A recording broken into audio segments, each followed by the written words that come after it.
Class 9-10 chapter 11 এই প্রশ্নের দিকে লক্ষ্য করি। পি কিউ আর ক্রমিক সমানুপাতি। M square minus 2m/a plus 1 equal to 0।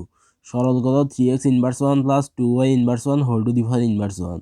তাহলে এটা সরল করি। 3x inverse 1 plus 2y inverse 1 whole to the power inverse 1। x inverse 1 মানে 1/x, y ইনভার্স 1 মানে 1/y। এখন গুণ করি 3/x প্লাস 2/y ইনভার্স 1। এরপরে লসাগু করি, হর দিয়ে ভাগ লব দিয়ে গুণ করি। এরপরে ইনভার্স 1 মানে 1/3y প্লাস 2x/xy। এখন 1/, মানে নিচের ভগ্নাংশের হর হয়ে যাবে লব, লব হয়ে যাবে হর, অর্থাৎ উল্টে যাবে। এটাই অ্যান্সার। খ নাম্বার প্রশ্নে বলছে প্রমাণ করো যে p⁴ q⁴ r⁴ into p inverse 6 plus q inverse 6 plus r inverse 6 equal to p⁴ plus q⁴ plus r⁴ অর্থাৎ লেফট সাইডের রাইট সাইড সমান প্রমাণ করতে বলা হয়েছে। এক্ষেত্রে একটা শর্ত দেওয়া আছে পি কিউ আর ক্রমিক সমানুপাতি। এখন পি কিউ আর ক্রমিক সমানুপাতি হলে পি অনুপাত কিউ ইকুয়াল টু কিউ অনুপাত আর, অর্থাৎ p/q ইকুয়াল টু q/r।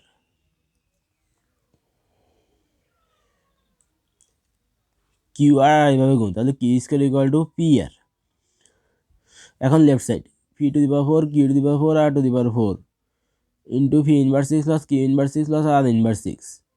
এখন p ইনভার্স 6 মানে 1/p⁴, q ইনভার্স 6 মানে 1/q⁴, r ইনভার্স 6 মানে 1/r⁴। এরপরে q⁴কে লিখতে পারি q² whole to the power 4। q² এর মান হচ্ছে P R, q² equal to P R, q² পরিবর্তে P R bracket whole square. এখন এটা গুণ করি, গুণ করলে হয় p⁶ ইন্টু r⁴, আর এটা যেভাবে আছে ওইভাবে। এরপরে এটা ব্র্যাকেটের ভিতরে 3 পদের সাথে গুণ করি, তারপরে কাটাকাটি করি।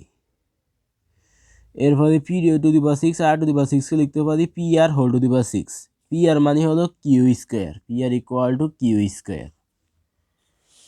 পি আর এর পরিবর্তে q² whole to the power 6।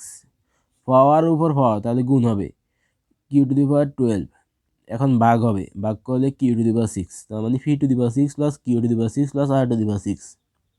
এটা হচ্ছে লেফট সাইডের মান, p⁶ plus q⁶ plus r⁴। এখন লেফট সাইডে যে মান বের হয়েছে রাইট সাইডেও একই মান, p⁶ plus q⁶ plus r⁴। তাহলে লেফট সাইডে রাইট সাইড সমান, প্রুভড, প্রমাণিত। গ নাম্বারে বলছে দেখাও যে √1 + a plus √1 - a by √1 + a minus √1 - a equal to m। এক্ষেত্রে একটা শর্ত দেওয়া আছে m² minus 2m/a plus 1 equal to 0। তাহলে দেওয়া আছে m² minus 2m/a plus 1 equal to 0। এটা থেকে আমরা প্রমাণ করব √1 + a plus √1 - a by √1 + a minus √1 - a equal to m।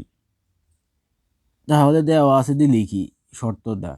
এরপরে m² plus 1 equal two minus 2m/a অপর পাশে গেলে প্লাস 2m/a। এরপরে এগুলোকে আলাদা করি, এখানে 2m উপরে এসেছিল, এটা অপর পাশে গেছে নিচে চলে আসছে।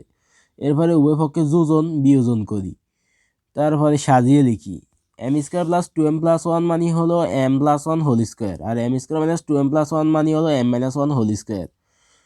এরপরে স্কোয়ার অপর পাশে গেলে রুট হয়। এরপরে যোজন বিয়োজন করি, কাটাকাটি করি, এই পাশে থাকে 2m/2,